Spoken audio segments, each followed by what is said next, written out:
24 ঘন্টায় আরও 100 ফিলিস্তিনিকে হত্যা করল ইসরায়েল।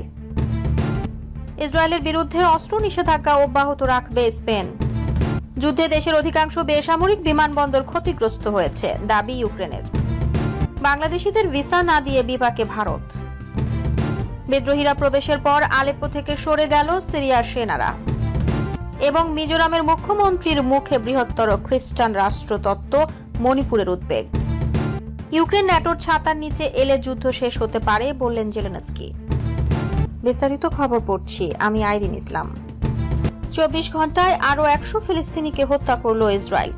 ফিলিস্তিনের অবরুদ্ধ গাজায় গত 24 ঘন্টায় ইসরায়েলি হামলায় 100 ফিলিস্তিনি নিহত হয়েছেন। এরই মধ্যে উত্তরের বেইত লাহিয়ায় দুটি বাড়িতে বিমান হামলায় 75 জন নিহত হয়েছেন। শনিবার 30 নভেম্বর কাতার ভিত্তিক সংবাদ মাধ্যম আল জাজিরার লাইভ আপডেটে এই তথ্য জানানো হয়েছে। আল জাজিরা জানিয়েছে, অবরুদ্ধ অঞ্চলটির সরকারি মিডিয়া অফিস বলছে, গাজায় ফিলিস্তিনিদের মধ্যে ক্ষুধার পাশাপাশি দুর্ভোগ চরম পর্যায়ে পৌঁছেছে। আল জাজিরা আরও জানিয়েছে, গাজায় আবারও হামলা জোরদার করেছে ইসরায়েল। বিশেষ করে গাজার উত্তরাঞ্চলীয় ও দক্ষিণাঞ্চলীয় শহরকে টার্গেট করে অগ্রসর হচ্ছে দখলদার বাহিনী। এতে গত 24 ঘন্টায় অন্তত 100 জন নিহত হয়েছে। এতে নিহতের সংখ্যা বেড়ে 44,363 জনে পৌঁছেছে, আর আহত হয়েছে আরো 1,05,070 জন। এদিকে লেবাননে মারা গেছেন 3,961 জন, আহত হয়েছেন 16,520 জন। জাতিসংঘের মতে ইসরায়েলের বর্বর হামলার কারণে গাজায় প্রায় 85% ফিলিস্তিনি বাস্তুচ্যুত হয়েছেন। আরো খাদ্য, বিশুদ্ধ পানি এবং ঔষধের তীব্র সংকটের মধ্যে গাজার সকলেই এখন খাদ্য নিরাপত্তাহীন অবস্থার মধ্যে রয়েছেন। এছাড়া অবরুদ্ধ এই ভূখণ্ডের 70% অবকাঠামো ক্ষতিগ্রস্ত বা ধ্বংস হয়ে গেছে। ইসরায়েল ইতোমধ্যে আন্তর্জাতিক বিচার আদালতে গণহত্যার অভিযোগে অভিযুক্ত হয়েছে।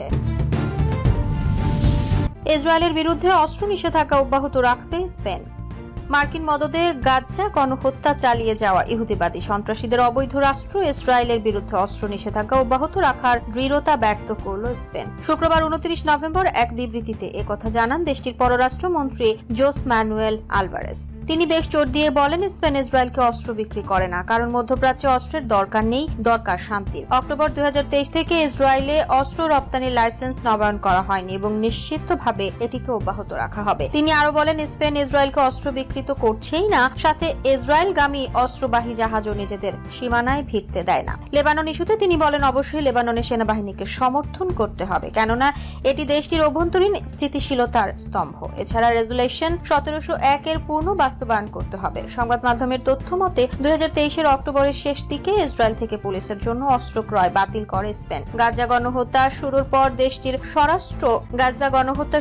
দেশটির স্বরাষ্ট্র মন্ত্রণালয় শুধু অস্ত্র ক্রয় বাতিল করেনি, বরং বিক্রয়ের ওপরও নিষেধাজ্ঞা আরোপ করে, যা এখনো কঠোরভাবে বহাল রেখেছে। যুদ্ধে দেশের অধিকাংশ বেসামরিক বিমানবন্দর ক্ষতিগ্রস্ত হয়েছে, দাবি ইউক্রেনের। ইউক্রেনে 2022 সালের ফেব্রুয়ারিতে রুশ সামরিক অভিযান শুরুর পর থেকে দেশটির 15টি বেসামরিক বিমানবন্দর ক্ষতিগ্রস্ত হয়েছে। স্থানীয় সংবাদ মাধ্যমে শনিবার 30 নভেম্বর এ দাবি করেছেন ইউক্রেনীয় প্রধানমন্ত্রী ডেনিস শিমহাল। দেশটির উড়োজাহাজ চলাচল পরিষেবার তথ্য অনুযায়ী ইউক্রেনে মোট 20টি বেসামরিক বিমানবন্দর রয়েছে।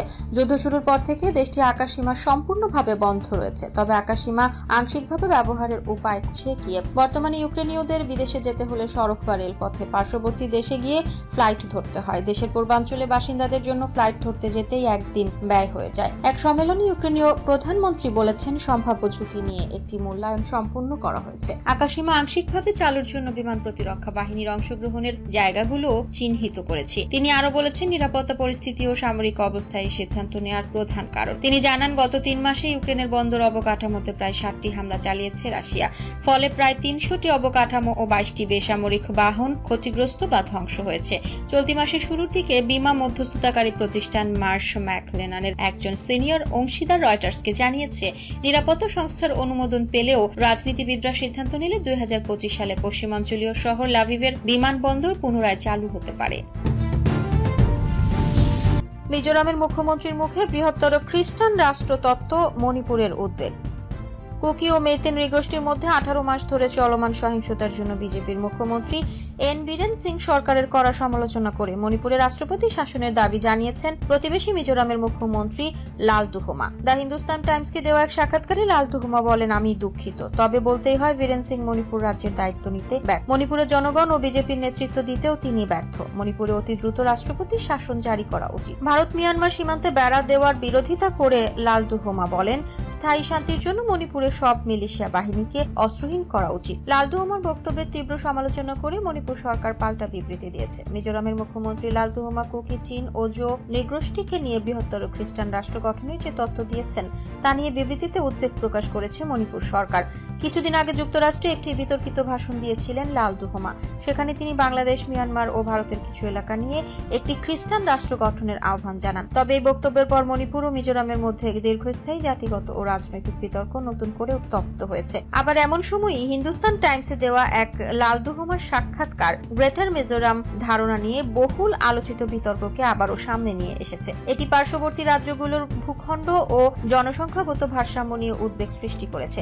সেই সঙ্গে কুকি, চীন, খ্রিস্টান জাতি ও গ্রেটার মিজোরাম এজেন্ডা নিয়েও মণিপুর সরকারের উদ্বেগ বাড়িয়ে দিয়েছে। এর পাল্টাই মণিপুর সরকার বিবৃতিতে জনসাধারণকে সতর্ক করে বলেছে, মিজোরাম থেকে অবৈধ কুকি চীন অভিবাসীদের মণিপুরে পাঠিয়ে ভূমি দখল ও গ্রেটার মিজোরাম সৃষ্টির যে কোনো প্রচেষ্টা সম্পর্কে আমাদের সতর্ক থাকা উচিত। মিজোরামের মুখ্যমন্ত্রী লালদু হোমার সমালোচনা করে দেওয়া এই বিবৃতিতে মণিপুর সরকার জানিয়েছে, লালদু হোমা 1986 সালে দেশের প্রথম সংসদ সদস্য, যার দলত্যাগ বিরোধী আইন অনুযায়ী পদচ্যুত হওয়ার কলঙ্কজনক আছে। বিবৃতিতে মণিপুর সরকার আরো উল্লেখ করে, 34 বছর পর 2020 সালে তিনি দেশের প্রথম বিধায়ক হন যাকে একই আইন লঙ্ঘনের অভিযোগে অযোগ্য ঘোষণা করা হয়েছিল। উল্লেখ্য, গত 1 সেপ্টেম্বর থেকে মণিপুর রাজ্যে জাতিগত সহিংসতা চলছে। এর মধ্যে মিজোরাম মণিপুরের মুখ্যমন্ত্রীর পরস্পর বিরোধী বক্তব্য উত্তেজনা আরো বাড়িয়ে দেবে বলে আশঙ্কা করা হচ্ছে। ইউক্রেন ন্যাটোর ছাতার নিচে এলে যুদ্ধ শেষ হতে পারে বললেন জেলেনস্কি। ইউক্রেনের প্রেসিডেন্ট ভলোদিমির জেলেনস্কি বলেছেন, ইউক্রেন যদি ন্যাটো সদস্য পদ পায় তবে যুদ্ধের অবসান ঘটানো সম্ভব। ব্রিটিশ সংবাদ মাধ্যম বিবিসির প্রতিবেদনে জানানো হয়েছে, তিনি মনে করেন ন্যাটোর ছাতার নিচে এলে যুদ্ধের তীব্রতা কমবে। এর পাশাপাশি তিনি রাশিয়ার আক্রমণের পুনরাবৃত্তি ঠেকাতে স্থায়ী ব্যবস্থার উপর জোর দিয়েছেন। স্কাই নিউজের সঙ্গে এক দীর্ঘ সাক্ষাৎকারে জেলেনস্কিকে প্রশ্ন করা হয়েছিল, বর্তমানে ইউক্রেনের নিয়ন্ত্রিত অংশ নিয়েই কি ন্যাটো সদস্য পদ গ্রহণ করতে তিনি প্রস্তুত। উত্তরে তিনি বলেন, আন্তর্জাতিকভাবে স্বীকৃতি সীমান্ত সহ পুরো ইউক্রেনকে ন্যাটো সদস্য পথ দেওয়ার নিশ্চয়তা পেলে তিনি এমন একটি প্রস্তাব বিবেচনা করতে পারেন। জেলেনস্কি আরো বলেন, ইউক্রেন তখন কূটনৈতিক উপায়ে রাশিয়ার দখল করা অঞ্চলগুলো ফেরত আনার চেষ্টা করবে। তবে তিনি এটাকে অত্যন্ত তাত্ত্বিক বলে অভিহিত করেন, কারণ এখন পর্যন্ত এ ধরনের কোনো প্রস্তাব ইউক্রেনকে কেউ দেয়নি। তিনি বলেন, ইউক্রেন কখনো এমন কিছু ভাবেনি, কারণ আনুষ্ঠানিকভাবে আমাদের কাছে কেউ এ ধরনের প্রস্তাব দেয়নি। প্রেসিডেন্ট জেলেনস্কি উল্লেখ করেন, ন্যাটো সদস্য পদের প্রস্তাব শুধু দেশের একটি অংশের জন্য গ্রহণ করা সম্ভব নয়, পুরো দেশকেই এর আওতায় আনতে হবে। তিনি বলেন, অনেকেই যুদ্ধবিরতির কথা বলেছেন, তবে রাশিয়াকে আক্রমণ থেকে বিরত রাখার ব্যবস্থা ছাড়া কোনো যুদ্ধবিরতি বিপজ্জনক হবে। একমাত্র ন্যাটো সদস্য পদই পারে এমন গ্যারান্টি দিতে। জেলেনস্কি আরো জানান, তার বিশ্বাস ইউক্রেনের মিত্ররা যথেষ্ট দৃঢ় সংকল্প দেখালে যুদ্ধ আগামী বছর শেষ হতে পারে। প্রতিবেদনে আরো জানানো হয়েছে, ন্যাটোর তথাকথিত পশ্চিম জার্মান মডেল নিয়ে পশ্চিমা দেশগুলোতে আলোচনা হয়েছে। এই মডেল অনুসারে একটি বিভক্ত দেশকে ন্যাটো সদস্য পদ দেওয়ার সম্ভাবনা রয়েছে, তবে এ ধরনের কোনো আনুষ্ঠানিক প্রস্তাব এখনো আসেনি। এদিকে নবনির্বাচিত মার্কিন প্রেসিডেন্ট ডোনাল্ড ট্রাম্প তার নির্বাচনী প্রচারণায় 24 ঘন্টার মধ্যে যুদ্ধ শেষ করার প্রতিশ্রুতি দিয়েছিলেন। জেলেনস্কি বলেছেন, 2025 সালের মধ্যেই কূটনৈতিক উপায়ে যুদ্ধের সমাপ্তি ঘটাতে চায় কিয়েভ। 2014 সালে ক্রিমিয়াকে সংযুক্ত করার পর রাশিয়া 2022 সালে ইউক্রেনের সর্বাত্মক আক্রমণ শুরু করে। পূর্ব ইউক্রেনের বড় একটি অংশ দখলে নেওয়া হয়েছে। তবে রুশ প্রেসিডেন্ট ভ্লাদিমির পুতিন এখনো পর্যন্ত এমন কোনো ইঙ্গিত দেয়নি যে তিনি ইউক্রেনের ভূখণ্ডের ওপর দাবি ছেড়ে দেবেন। ইউক্রেনের কোনো অংশকে ন্যাটোর আওতায় যাওয়ার অনুমতি দেওয়ার সম্ভাবনাও আপাতত অসম্ভব। এদিকে মস্কো সম্প্রতি ইউক্রেনের জ্বালানি অবকাঠামোতে দ্বিতীয়বারের মতো বড় ধরনের হামলা চালিয়েছে। রাশিয়ার প্রেসিডেন্ট পুতিন এটিকে যুক্তরাষ্ট্র সরবরাহকৃত ATACMS ক্ষেপণাস্ত্রের অবিরাম আক্রমণের প্রতিক্রিয়া বলে উল্লেখ করেছেন। বিদ্রোহীরা প্রবেশের পর আলেপ্পো থেকে সরে গেল সিরিয়ার সেনারা। দ্বিতীয় বৃহৎ শহর আলেপ্পোতে বিদ্রোহীরা প্রবেশের পর সেখান থেকে সরে গেছে সিরিয়ার সেনারা, যদিও এটিকে অস্থায়ী প্রত্যাহার হিসেবে অভিহিত করেছে সেনাবাহিনী। শুক্রবার সবাইকে চমকে দিয়ে আলেপ্পোতে প্রবেশ করে সুন্নি মুসলিমদের নিয়ে গঠিত বিদ্রোহী গোষ্ঠী।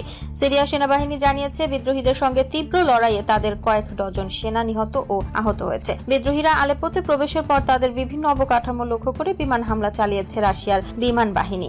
2011 সালে সিরিয়ান প্রেসিডেন্ট বাশার আল আসাদের বিরুদ্ধে ব্যাপক বিক্ষোভ শুরু হয়। ওই সময় বিক্ষোভকারীদের দমনে কঠোর পন্থা অবলম্বন করেন তিনি। এরপর বিক্ষোভকারীরা সশস্ত্র বিদ্রোহ শুরু করেন। এতে করে দেশটিতে শুরু হয় গৃহযুদ্ধ। তবে 2015 সালে বাশার আল আসাদকে বাঁচাতে এগিয়ে আসে রাশিয়া। সে বছর সিরিয়া লক্ষ্য করে ব্যাপক বিমান হামলা চালায় তারা। এরপর বিদ্রোহীরা পিছু হটতে বাধ্য হয়। কিছু সাম্প্রতিক সময়ে লেবাননের শিয়া সশস্ত্র গোষ্ঠী হিজবুল্লাহ দুর্বল হয়ে যাওয়া এবং রাশিয়া ইউক্রেন নিয়ে ব্যস্ত থাকার সুযোগকে বিদ্রোহীরা আবারও তৎপর হয়ে উঠেছেন। তারা 2016 সালের পর প্রথমবারের মতো আলেপ্পোতে প্রবেশ করেছেন। অপরদিকে সিরিয়ার সরকার তাদের সেনাদের প্রত্যাহার করে নিয়ে যেতে বাধ্য হয়েছে। বাংলাদেশিদের ভিসা না দিয়ে বিপাকে ভারত বাংলাদেশ সীমান্তবর্তী শহর বনগাঁর চিরচেনা কর্মব্যস্ততা এখন অনেকটাই স্থমিত। 4 মাস আগে বাংলাদেশে ছাত্র জনতার আন্দোলন এবং শেখ হাসিনার ভারতে আশ্রয় নেওয়ার পর থেকেই এই শহরের অর্থনীতির চাকা শিথিল হয়ে পড়তে থাকে। সাম্প্রতিক সময়ে ভারত বাংলাদেশিদের জন্য ভিসা নীতিতে কড়াকড়ি আরোপ করায় পরিস্থিতি আরো নাজুক হয়েছে। টাইমস অফ ইন্ডিয়া এক প্রতিবেদনে বনগাঁয়ের এমন চিত্র তুলে ধরা হয়েছে। প্রতিবেদনে বলা হয়, সাধারণত বাংলাদেশি ক্রেতাদের ভিড়ে জমজমাট বনগাঁর বাজার ও হোটেলগুলো এখন কার্যত ফাঁকা। সীমান্তের ওপর থেকে ক্রেতা আসা প্রায় বন্ধ হয়ে যাওয়ায় ব্যবসায়ীরা চরম অনিশ্চয়তায় পড়েছেন। বনগাঁ পৌরসভার চেয়ারম্যান গোপাল শেঠ জানান, গত কয়েক মাসে বনগাঁর ব্যবসায় 50 থেকে 60% পর্যন্ত ধস নেমেছে। একসময় মুখরিত থাকা তাও বাজার এখন নিস্তব্ধ। সেখানে তুলির দোকানের মালিক গৌতম হালদার বলেন, আমার বিক্রি 30% নেমে এসেছে। বাংলাদেশি ক্রেতাদের সবচেয়ে বেশি ভিড় দেখা যেত মেটিগঞ্জ ও তাও বাজারে। এই বাজার দুটি মূলত এক প্রায় জনশূন্য। এর সঙ্গে সংকটে পড়েছে হোটেল খাত। গত 7-8 দশকে বাংলাদেশের পর্যটক, চিকিৎসা সেবা প্রার্থী এবং ব্যবসায়ীদের আগমনে এখানকার হোটেল খাত ব্যাপক সমৃদ্ধ হয়েছিল। কিন্তু এখন জেসুর রোডের মায়ের আশীর্বাদ গেস্ট হাউসের মতো হোটেলগুলো অনেকটাই ভুতুরে হয়ে পড়েছে। হোটেলটির মালিক চিরঞ্জন সাহা বলেন, কোভিডের বছরগুলো বাদ দিলে এমন অবস্থা আগে কখনো দেখিনি। বাংলাদেশি পর্যটকদের অভাবে হোটেল কর্মী, অটো চালক, রিকশা চালক এবং কুলিদের আয়ের উৎস প্রায় বন্ধ। মায়ের সন্তোষী লজের মালিক বিশ্বজিৎ দাস বলেন, 1947 সালের পর থেকে এই খাতে যা উন্নতি হয়েছিল তা আজ হুমকির মুখে। কিছু বাংলাদেশি পর্যটক এখনো আসছেন, তবে তারাও ভবিষ্যৎ নিয়ে অনিশ্চিত। যশোর থেকে আসা রেহানা খাতুন বলেন, পরিস্থিতি এমন যে ভবিষ্যতে আর আসতে পারবো কিনা জানি না। বনগাঁর ফাঁকা রাস্তাগুলো এবং জনমানবহীন বাজার এ শহরের অর্থনীতির অচল অবস্থার স্পষ্ট প্রমাণ। সীমান্ত উত্তেজনা ও রাজনৈতিক অস্থিরতা অব্যাহত থাকলে এই সংকট আরো দীর্ঘায়িত হতে পারে। সেনাবাহিনীকে হটিয়ে সিরিয়ার আলেপ্পো শহরের নিয়ন্ত্রণ নিয়েছে বিদ্রোহী গোষ্ঠী হায়াত তাহরির আল-শাম HTS। চারদিকের সংঘাতে প্রাণহানি 300 ছাড়িয়েছে। আলেপ্পো জয়ের পর দক্ষিণের দিকে অগ্রসর হয়েছে বিদ্রোহীরা। দেশটির দ্বিতীয় বৃহত্তম শহর থেকে সরে যাওয়ার কথা স্বীকার করেছে সিরীয় সেনারা। শনিবার অঞ্চলটিতে বিমান হামলা চালিয়ে রুশ বাহিনীর সহায়তার পরও সুবিধা করতে পারেনি বাশার আল আসাদ বাহিনী। আলেপ্পো দখলকে দেখা হচ্ছে গত কয়েক বছরে বিদ্রোহীদের সবচেয়ে বড় সাফল্য হিসেবে। এক বিবৃতিতে সব সন্ত্রাসী গোষ্ঠী ও তাদের সমর্থকদের মোকাবেলা করে সিরিয়ার স্থিতিশীলতা ও আঞ্চলিক অখণ্ডতা রক্ষার অঙ্গীকার করেছেন প্রেসিডেন্ট বাশার আল আসাদ। দেশটিতে 2011 সাল থেকে চলমান গৃহযুদ্ধে মৃত্যু হয়েছে 5 লাখ মানুষের। 2020 সালে এক সমঝোতার পর সংঘর্ষ কিছুটা কমলেও সংঘাত নতুন মাত্রা পেয়েছে গত এক সপ্তাহে। গাজায় বর্বরতার সব নিদর্শন অব্যাহত রেখেছে ইসরায়েল। 24 ঘন্টায় মৃত্যু হয়েছে শতাধিক ফিলিস্তিনির। আবারও খাবারের লাইনে দাঁড়ানো মানুষের উপর হামলা চালিয়েছে তেল আবিব। খান ইউনিসে আগ্রাসনে মৃত্যু হয়েছে 12 জনের, প্রাণ গেছে ওয়ার্ল্ড সেন্ট্রাল কিচেন এবং সেভ দ্য চিলড্রেনের 4 কর্মীর। যদিও তেল আবিবের দাবি, ত্রাণকর্মীদের মধ্যে একজন 7 অক্টোবর ইসরায়েলের হামলায় জড়িত ছিলেন। ভয়াবহ বিমান হামলা চালিয়েছে জাবালিয়া শরণার্থী শিবিরে। নিহত হয়েছেন কমপক্ষে 40 জন। এখনও ধ্বংসস্তূপের নিচে চাপা পড়ে আছে অনেকে। বেইত লাহিয়া এবং বেইত হানুনেও হয়েছে হামলা।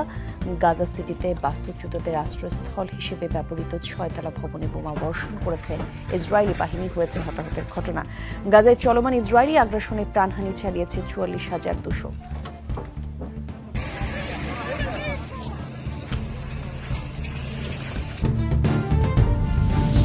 জানিয়ে দিব হাতে থাকা সর্বশেষ আপডেট আন্তর্জাতিক সংবাদ। প্রথমেই সংবাদ শিরোনাম, আবার আগ্রাসন চালালে ইসরায়েলকে কঠোর জবাব দেওয়া হবে বলছে হিজবুল্লাহ। আরও জানিয়ে দিব, ট্রাম্পের ভয়ঙ্কর পদক্ষেপে চাকরি হারাবেন 4 লাখ মার্কিনী। এরপর জানিয়ে দিব, মধ্যপ্রাচ্যের মানচিত্র বদলের ইসরায়েলি মাতৃভূম চুরমার হয়েছে। এদিকে ইউক্রেনের জ্বালানি স্থাপনায় রাশিয়ার ব্যাপক হামলা। সর্বশেষ জানিয়ে দিব, সিরিয়ায় সেনা ও বিদ্রোহীদের মধ্যে সংঘর্ষ, নিহত প্রায় 100। এতক্ষণ শুনছিলেন সংবাদ শিরোনাম, এবারে বিস্তারিত। তবে অনুরোধ থাকবে ভিডিওটিতে একটি লাইক করবেন এবং কমেন্ট করে জানিয়ে দিবেন কোন জেলা থেকে আপনি আমাদের এই ভিডিওটি দেখছেন। ইউক্রেনের জ্বালানি স্থাপনায় রাশিয়ার ব্যাপক হামলা। ইউক্রেনের জ্বালানি অবকাঠামোতে ব্যাপক হামলা চালিয়েছে রাশিয়ান বাহিনী। ইউক্রেনের জ্বালানি মন্ত্রীর বরাত দিয়ে বৃহস্পতিবার 28 নভেম্বর এই তথ্য জানিয়েছে বিবিসি। প্রতিবেদনে বলা হয়েছে, রুশ বাহিনীর হামলায় বিভিন্ন শহরে বিস্ফোরণ হয়েছে। সামাজিক যোগাযোগ মাধ্যম ফেসবুকে হারমান হালুশচেনকো বলেছেন, ইউক্রেন জুড়ে জ্বালানি স্থাপনায় হামলা হয়েছে এবং এ কারণে বিদ্যুৎহীন হয়ে পড়েছে অনেক এলাকা। তিনি লোকেদের নিরাপদ স্থানে আশ্রয় নেওয়ার আহ্বান জানান। এর আগে বৃহস্পতিবার ইউক্রেনের বিমান বাহিনী দেশজুড়ে বিমান হামলার সাইরেন জারি করে। বিবিসি বলছে, নতুন করে দেশটির বিমান বাহিনী কিয়েভ সহ রিভেন, ভিনিৎসিয়া, ক্রপিভিনিতস্কি, পাল্টা, মিকোলাইভ অঞ্চলে ক্ষেপণাস্ত্র, রকেট ও ড্রোন হামলার সতর্কতা জারি করেছে। ইউক্রেনের কর্তৃপক্ষের বরাত দিয়ে প্রতিবেদনে বলা হয়েছে, সাম্প্রতিক দিনগুলোতে রাশিয়া ইউক্রেনে 1500 বিমান হামলা চালিয়েছে। খার্কিভের মেয়র ইগোর তেরেখভ বলেছেন, আবাসিক অঞ্চলে বোমাবর্ষণ করা হয়েছে। লুতস্কের মেয়র ইহোর পোলিশচাক বলেছেন, একাধিক বিস্ফোরণ হয়েছে এবং শহরের এক অংশে বিদ্যুৎ নেই। স্থানীয় মিডিয়া আউটলেট জারকালো তিনজনিয়া জানিয়েছে, প্রধান বন্দর নগরী ওডেসাতেও বিস্ফোরণের শব্দ শোনা গেছে। আঞ্চলিক গভর্নর ওলেগ কিপের বাসিন্দাদের নিরাপদ স্থানে থাকার আহ্বান জানিয়েছেন। এছাড়া সুমি ও ভলিনেও হামলা হয়েছে বলে জানিয়েছে দেশটির কর্তৃপক্ষ। 2022 সালের 24 ফেব্রুয়ারি ইউক্রেনে সামরিক অভিযানের ঘোষণা দেন রুশ প্রেসিডেন্ট ভ্লাদিমির পুতিন। এরপর আজ পর্যন্ত টানা 1008 দিনের মতো চলছে দেশ দুটির সংঘাত। এতে দুই পক্ষের বহু হতাহতের খবর পাওয়া যাচ্ছে, তবে যুদ্ধ বন্ধে এখন পর্যন্ত কোনো লক্ষণ নেই। আবার আগ্রাসন চালালে ইসরায়েলকে কঠোর জবাব দেওয়া হবে বলছে হিজবুল্লাহ। লেবাননের বিরুদ্ধে ইহুদিবাদী ইসরায়েল আবার আগ্রাসন চালানোর চেষ্টা করলে তার কঠোর জবাব দেওয়া হবে বলে হুঁশিয়ারি দিয়েছে ইসলামী প্রতিরোধ আন্দোলন হিজবুল্লাহ। সংগঠনটির হাজার হাজার সফল অভিযানে দিশেহারা হয়ে তেল আবিব হিজবুল্লাহর সঙ্গে যুদ্ধবিরতি চুক্তি করতে বাধ্য হওয়ার পর বুধবার এ হুঁশিয়ারি দেয় প্রতিরোধ আন্দোলন। হিজবুল্লাহর বিবৃতিতে সতর্ক করে দিয়ে বলা হয়, লিতানি নদীর দক্ষিণে অন্তত 300টি প্রতিরক্ষা লাইন স্থাপন করেছে সংগঠনটি। এসব লাইনে মোতায়েন যোদ্ধারা উচ্চমাত্রার প্রস্তুতি নিয়ে রেখেছে এবং তাদের কাছে রয়েছে উপযুক্ত সমরাস্ত্র ও অত্যাধুনিক সাজ সরঞ্জাম। বিবৃতিতে বলা হয়, ইসলামী প্রতিরোধ অপারেশনস রোম নিশ্চিত করেছে যে বিভিন্ন সামরিক সক্ষমতার অধিকারী যোদ্ধারা ইসরায়েলি শত্রুর উচ্চাকাঙ্ক্ষা ও হামলা মোকাবেলা করার জন্য সম্পূর্ণভাবে প্রস্তুত থাকবে। এতে আরো বলা হয়, হিজবুল্লাহ যোদ্ধাদের চোখ সীমান্তের ওপরে শত্রু বাহিনীর গতিবিধি এবং পশ্চাদপসরণকে অনুসরণ করতে থাকবে এবং লেবাননের সার্বভৌমত্ব রক্ষা করার পাশাপাশি এদেশের জনগণের মর্যাদা ও সম্মানের স্বার্থে তাদের হাত সার্বক্ষণিকভাবে ট্রিগারে থাকবে। এর আগে আমেরিকার মধ্যস্থতায় মঙ্গলবার হিজবুল্লাহর সঙ্গে যুদ্ধবিরতি দিয়ে দক্ষিণ লেবানন থেকে সেনা প্রত্যাহার করতে সম্মত হয় ইহুদিবাদী ইসরায়েল। বুধবার সকাল থেকে ওই যুদ্ধবিরতি কার্যকর হয়। 2 মাস মেয়াদী যুদ্ধবিরতি চুক্তিতে বলা হয়েছে, 60 দিনের অন্তর্বর্তী সময়সীমার মধ্যে ইসরায়েলি বাহিনী লেবাননের দক্ষিণাঞ্চল থেকে সেনা প্রত্যাহার করে নেবে। সেখানে লেবাননের সরকারি বাহিনী 5000 সেনা মোতায়েন থাকবে। সিরিয়ায় সেনা ও বিদ্রোহের মধ্যে সংঘর্ষ, নিহত প্রায় 100। সিরিয়ার উত্তর আলেপ্পো প্রদেশে সেনা ও বিদ্রোহী যোদ্ধাদের মধ্যে সংঘর্ষে প্রায় 100 জন নিহত হয়েছে। সংঘর্ষে সশস্ত্র গোষ্ঠী হায়েত তাহরির আল শাম এবং তাদের মিত্র বাহিনী সিরিয়ার প্রেসিডেন্ট বাশার আল আসাদের সামরিক বাহিনীর নিয়ন্ত্রণাধীন অন্তত 10টি এলাকা দখল করে নিয়েছে বলে জানা গেছে। যুক্তরাজ্য ভিত্তিক Syrian observatory for human rights জানিয়েছে, বুধবার 27 নভেম্বর এইচটিএস পরিচালিত অভিযানে প্রায় 100 যোদ্ধা ও সেনা নিহত হয়। উত্তর পশ্চিম সিরিয়ার একটি বড় অংশ নিজেদের নিয়ন্ত্রণে রাখা এইচটিএস তাদের সদস্যদের মধ্যে সংঘর্ষে 44 জন নিহত হয়েছে। পাশাপাশি মিত্র সশস্ত্র গোষ্ঠীগুলোর 16 জন সদস্য নিহত হয়েছে। পর্যবেক্ষণ সংস্থাটি আরও জানিয়েছে, সামরিক বাহিনীর 37 জন সদস্য নিহত হয়েছে এবং 5 জনকে আটক করা হয়েছে। নিহতদের মধ্যে অন্তত 4 জন বিভিন্ন পদমর্যাদার কর্মকর্তা রয়েছে। এছাড়া অস্ত্রাগার, সাজোয়াজান, যন্ত্রপাতি ও ভারী অস্ত্র দখল করা হয়েছে। ট্রাম্পের ভয়ঙ্কর পদক্ষেপে চাকরি হারাবেন 4 লাখ মার্কিনি। ক্ষমতা পাওয়ার প্রথম দিনেই যুদ্ধের দামামা বাজাতে চলেছেন নবনির্বাচিত মার্কিন প্রেসিডেন্ট ডোনাল্ড ট্রাম্প। হোয়াইট হাউসে পা রেখেই বাণিজ্য যুদ্ধ শুরু করার ঘোষণা দিয়েছেন তিনি। তার এ যুদ্ধের কারণে চাকরি হারাতে পারেন 4 লাখ মার্কিনি। বুধবার 27 নভেম্বর আল জাজিরার এক প্রতিবেদনে এ তথ্য জানানো হয়েছে। প্রতিবেদনে বলা হয়েছে, মেক্সিকোর প্রেসিডেন্ট ও অর্থনীতি বিষয়ক মন্ত্রী জানিয়েছেন যুক্তরাষ্ট্রের ট্যারিফ নীতির জবাব দেবেন তারা। এতে অন্তত 4 লাখ মার্কিনি তাদের চাকরি হারাবেন। বুধবার এক সংবাদ সম্মেলনে মেক্সিকোর প্রেসিডেন্ট ক্লডিয়া শেনবাউম বলেন, নবনির্বাচিত মার্কিন প্রেসিডেন্ট ট্রাম্প যদি তার পরিকল্পনা বাস্তবায়ন করেন তাহলে মেক্সিকো দ্রুত তারা জবাব দেবে। শেনবাউম বলেন, যুক্তরাষ্ট্র আমাদের ওপর ট্যারিফ আরোপ করলে আমরাও তাদের ওপর বাড়তি ট্যারিফ আরোপ করব। এর আগে সোমবার নবনির্বাচিত মার্কিন প্রেসিডেন্ট ডোনাল্ড ট্রাম্প বলেন, তিনি ক্ষমতায় যাওয়ার প্রথম দিনেই 3 দেশের ওপর বাড়তি ট্যারিফ আরোপ করবেন। এক বিবৃতিতে তিনি কেবল চীনের ওপর নয়, কানাডা এবং মেক্সিকোতে 25% হারে শুল্ক আরোপের পরিকল্পনা রয়েছে তার বলে প্রকাশ করেন। মেক্সিকোর অর্থনীতি বিষয়ক মন্ত্রী মার্সেলো ইব্রাডোরো ট্রাম্পের বিরুদ্ধে আঞ্চলিক বাণিজ্য যুদ্ধ শুরু করার বিষয়ে সতর্ক করেছেন। তিনি বলেন, এর ফলে মার্কিন কর্মীদের ব্যাপক মূল্য দিতে হবে। মধ্যপ্রাচ্যের মানচিত্র বদলের ইসরায়েলি মতিভ্রম চুরমার হয়েছে। ফিলিস্তিনের ইসলামী প্রতিরোধ আন্দোলন হামাস বলেছে, লেবাননের হিজবুল্লাহ আন্দোলনের সাথে দখলদার ইসরায়েলের যুদ্ধবিরতি চুক্তি যুদ্ধবাজ প্রধানমন্ত্রী বেনিয়ামিন নেতানিয়াহুর মধ্যপ্রাচ্যকে বদলে দেওয়ার স্বপ্ন ভেঙে চুরমার করে দিয়েছে। বুধবার টেলিগ্রাম চ্যানেলে দেয়া এক বিবৃতিতে হামাস একথা বলেছে। বিবৃতিতে সংগঠনটি বলেছে, যুদ্ধবাজ প্রধানমন্ত্রী বেনিয়ামিন নেতানিয়াহু বল প্রয়োগের মাধ্যমে মধ্যপ্রাচ্যের মানচিত্রকে বদলে দেওয়ার যে ভ্রান্ত ধারণা পোষণ করেছিলেন লেবাননের সাথে যুদ্ধবিরতি চুক্তির মাধ্যমে, তার সেই কল্পনাবিলাস চুরমার হয়ে গেছে। লেবাননে যে লক্ষ্য উদ্দেশ্য নিয়ে দখলদার বাহিনী আগ্রাসন শুরু করেছিল তার কোনো কিছুই অর্জন করতে পারেননি তারা। হামাস আরো বলেছে, প্রতিরোধ বাহিনীকে পরাজিত করা অথবা তাদেরকে নিরস্ত্রীকরণের বিষয়ে যে ভ্রান্ত আশা ছিল তারও অবসান ঘটেছে। বিবৃতিতে হামাস বলেছে, লেবাননের ইসলামী প্রতিরোধ আন্দোলন অবরুদ্ধ গাজা এবং ফিলিস্তিনি প্রতিরোধ যোদ্ধাদের সমর্থনে যে গুরুত্বপূর্ণ ভূমিকা পালন করেছে এবং সাবেক মহাসচিব শহীদ হাসান নাসরুল্লাহর নেতৃত্বাধীন হিজবুল্লাহ আন্দোলন যে ত্যাগ স্বীকার করেছে, আমরা তার প্রশংসা করি। আমরা প্রার্থনা করি লেবানন এবং তার জনগণকে সর্বশক্তিমান আল্লাহ সমস্ত শক্তি এবং চক্রান্ত থেকে রক্ষা করবেন। মঙ্গলবার যুদ্ধবাজ নেতানিয়াহু লেবাননের সাথে যুদ্ধবিরতি চুক্তিতে সই করেন। চুক্তি এরই মধ্যে বাস্তবায়ন হয়েছে। আশা করা হচ্ছে এর মধ্য দিয়ে লেবাননে ইসরায়েলি আগ্রাসনের সম্পূর্ণ অবসান ঘটবে। যুদ্ধবিরতির ক্ষেত্রে মধ্যস্থতা করেছে আমেরিকা এবং ফ্রান্স।